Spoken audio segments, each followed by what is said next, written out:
What is up, guys? It's Skill up here with my weekly vendor reset video. Thank you for joining me once again. As usual, there are timestamps in the description below, so be sure to check those out so you can jump back and forward depending on what you need. And I will tell you this, there are a number of exceptional God tier items this week, so it's a fantastic week. Do stick around to listen to what's up.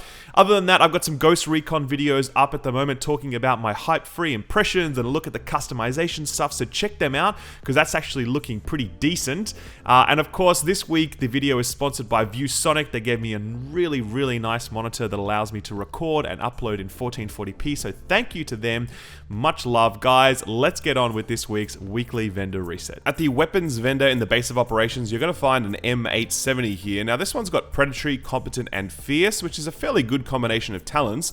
And I'll just let you know that in patch 1.6, it's very likely that you're going to be stacking on a lot more skill power, so hitting the competent requirement of 3800 electronics is going to be a lot easier to do because you're going to be incentivized to do so. So do keep that in mind. People are going to be running competent a lot more often when it's not in that third slot. For the 2 or 3 people out there using mobile cover, you'll find a prototype performance mod mobile cover health here. It's a 7% out of a max roll of 7.5%. At the Dark Zone gear vendor, we've got a military MK46 with meticulous, competent, and adept.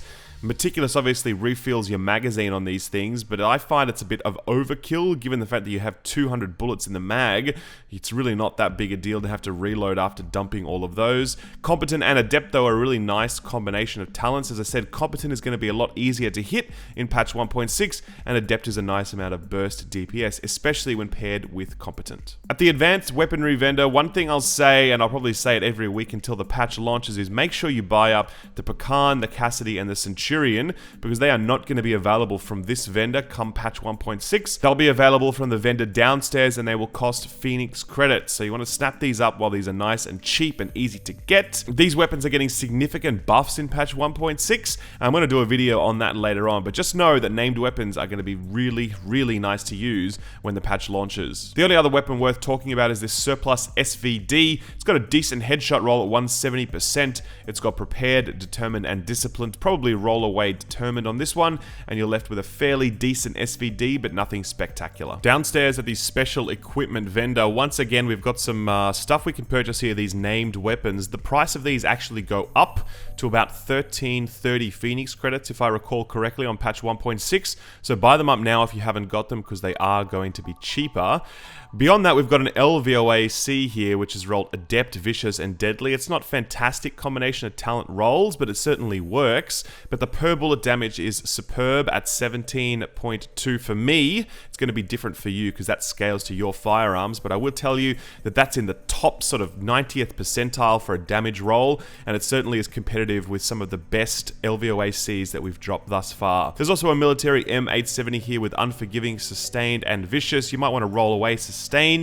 If you're looking to use this in PvP, that talent doesn't give you a huge amount of power, but other than that, this weapon's going to work really well in PvP, especially in those 1v1 scenarios when you've got that Unforgiving going, and you've got that Vicious for bonus crit when you do happen to heal yourself. Now, as for all of the gear pieces here, I'm actually not going to speak about these in detail, simply because a lot of the rolls on these are going to change. So, for example, if we've got bonus armor here, that's going to change in patch 1.6, and it's going to be converted to a random amount of plus health. There's also a whole bunch of other stats that are moving, like enemy armor damage is currently a minus stat, and I'll find an example somewhere here, maybe, can't find it now. Anyway, that stat is changing to a major stat, where before it was a minor stat, and there's a whole bunch of other stuff that's happening, so I'm not going to talk about it now. I will say, though, that, certain gear sets are getting buffs and nerfs. Banshee's Shadow is probably not going to be as interesting in the patch, given the way they've changed the fact that, you no longer lose Dark Zone funds or rank if you die while non-rogue in the Dark Zone, and instead this gear set is going to give you more damage against rogues after you get killed. So when you respawn, you do bonus damage. But anyway, we'll talk about that later.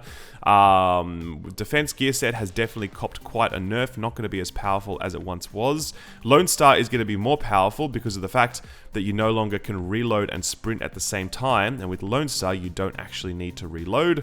The Reclaimer support station got some massive buffs. because they basically allow you to use all support station mods at the same time. This set is a lot more desirable. Tactician's Authority, way better now because skill power scaling has been improved and you don't hit your caps as fast. The Alpha Bridge as well has taken a huge hit. It only activates 4 talents as opposed to activating all 6. However, you don't need to hit your stat requirements on those first 4 talents, which means you can have some really interesting hybrid builds where you stack lots of stamina or electronics, but you're still able to hit your firearms weapon requirements. Firecrest is also probably going to get a little bit better as well, given that your turret is very, very strong in patch 1.6 if you scale up your skill power high enough. So that's a brief rundown of the major changes to the gear sets and how they might inform your purchase decisions. But as I said, I'm not going to talk stats because the stats are all too often going to change. There's also a prototype stamina mod here. It's rolled base stamina and bonus health. Now this is important because all of your mods that you're using right now, which have bonus armor on them, apparently they're going to be converted to plus health. This mod is probably going to become the standard mod that you're using in a lot of circumstances, particularly in PvP where health stacking is still going to be very important. The roll here at 1623 is fairly low because the max here is actually 1869. It's not the best, but it will certainly do the job. At the special blueprints vendor this week, we actually have some fairly decent stuff, though it's not the weapons. The Model 700 here is that bolt action sniper rifle. It's okay, but it's not fantastic. Pick it up if you like. There's a first wave PF45. It's a pistol. Nobody cares. Stamina mask, firearms vest. But we have an extended magazine blueprint. It's pretty much the go-to mag mod at the moment. You pretty much never run without this thing. And there's a huge range in terms of how these roll. Being able to roll a whole bunch of these to get the maximum roll on your mag is super important. I definitely recommend picking this up. It's going to make a big difference if you get a great roll on this mag. The other one is this small grip red blueprint, which has a critical hit damage bonus on the sort of basic guaranteed stat. This is the go-to DPS option for an underbarrel mod. It's the sort of best one that you can get if you're looking to stack damage versus stacking things like stability or accuracy or reload speed. So this is the one to get as well. Very, very good. There's also a performance gear mod here as well if you need it, and then we start getting into the 229 stuff, which you're not going to want. And incidentally, if you're wondering if they fixed the underground vendor on the PTS, no, they haven't. It still sells nothing but those caches, so I wonder whether or not Massive plan to address this in the future. At the Autumn's Hope safe house, those of you that are running the Ballistic Shield build may be interested in this prototype performance mod, Ballistic Shield Damage Resilience. It's 5% roll out of a max of 5%. At the Wolves Den safe house, purchase of the week here, I'm fairly damn sure. We've got an LVOA-C. It's got 19% enemy armor damage, which is a bit low. It's got 17.4k per bullet damage for me. It's going to be different for you because it scales to your firearms, but I will tell you this is an absolutely superb roll on this thing. It's like one of the best we've ever seen. It's got Unforgiving on it, fantastic talent for PvP, especially the upcoming Last Stand game mode. It's got Brutal on it, great talent in general. It's also got Talented, which I probably wouldn't recommend in general. However, you know, skill power is actually getting a big buff in patch 1.6, so it actually might be quite interesting after all. But even then, it's in the 3rd slot, so you can roll it away to whatever you like. This is an absolutely superb LVOA-C, one of the best we've ever seen. Make sure you buy it ASAP. At the Cavern safe house, there's a pair of Savage gloves here. They roll with base stamina. The roll is not fantastic. We've got assault rifle damage, damage to elites, and critical hit damage. Just be aware that damage to elites is being removed from the game. It's being replaced by something else. I'm not quite sure what. It's either going to be enemy armor damage or skill haste. It's not quite clear at this point given the patch notes, but that will change. So overall, I'd say this is a fairly average pair of gloves, and I probably wouldn't recommend picking them up, given the fact you don't quite know how that stat is going to change and the stamina roll is low. However, if you're desperate for a pair of Savage gloves with assault rifle damage, then there you have them. At the Madison's Stand safe house, you're going to find a Specialized Backpack. It's base firearms 1148 out of a maximum of 1271, so definitely a low roll there. It's got base armor, but don't forget this changes to health, and it's also got burn resistance, which is quite useful, particularly in PvP. PvP, given that everyone loves those flame turrets. So this will change, obviously, in the new patch. I probably wouldn't recommend this item overall, but if you, as I said, same with those Savage Gloves. If you're really desperate for a Specialized Backpack, then there it is. At the Southpaw Safe House, we have a electronics mod here, which is quite decent. It's rolled for 264 out of a total of 267, so it's top of the range roll there. It's also got 3% skill haste, which is the maximum roll available on that secondary stat as well. So great roll on this, and the reason I bring it to your attention is because obviously we're no longer going to have plus armor in these major attribute slots. You're going to be looking for something different, and skill power is a lot more powerful in the new patch, meaning that mods like this are going to be a lot better. So pick these up if you need them. At the Grindhouse Safe House, you're going to find a really excellent Ti-Rant Suppressor here. It's rolled crit hit chance 7.5%, and that's out of a max of 8.5%, so it's okay. You've got critical hit damage 4%, which is max roll, and headshot damage, which is also max roll.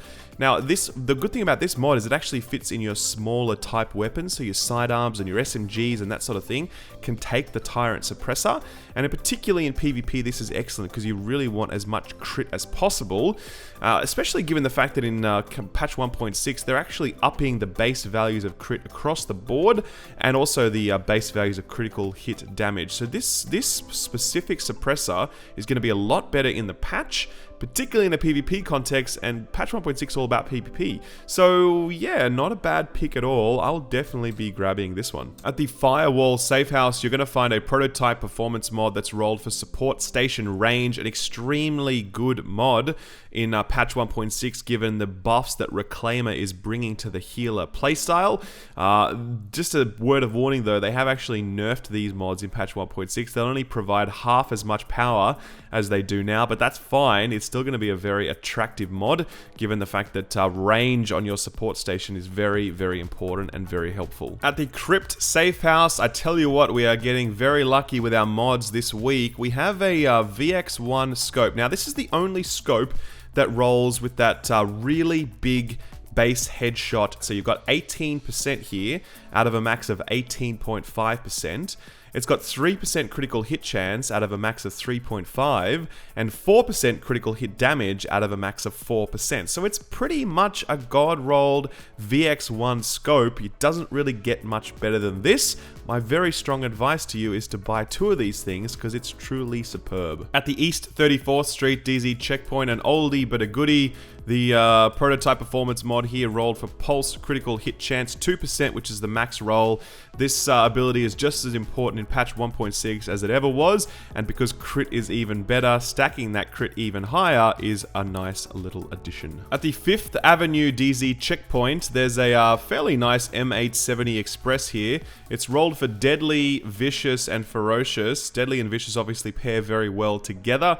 Ferocious, obviously a PvE focused talent, so leave it in there if you're using this weapon for PvE, though you're probably not. The M870 is a burst fire weapon best suited to a PvP context, in which case you'd change this third talent out to something else. But yeah, not a bad combination of talents on this one, so don't miss out. The last one here is this high velocity magazine. Crit hit chance, crit hit damage, and rate of fire. This is probably the best alternative to the extended magazine. If you're looking for burst DPS, this is good. It's got 7% crit hit chance out of a max roll of 8.5. 4% critical hit damage is the max roll, and 4.9% rate of fire is okay. The max roll there is 5%.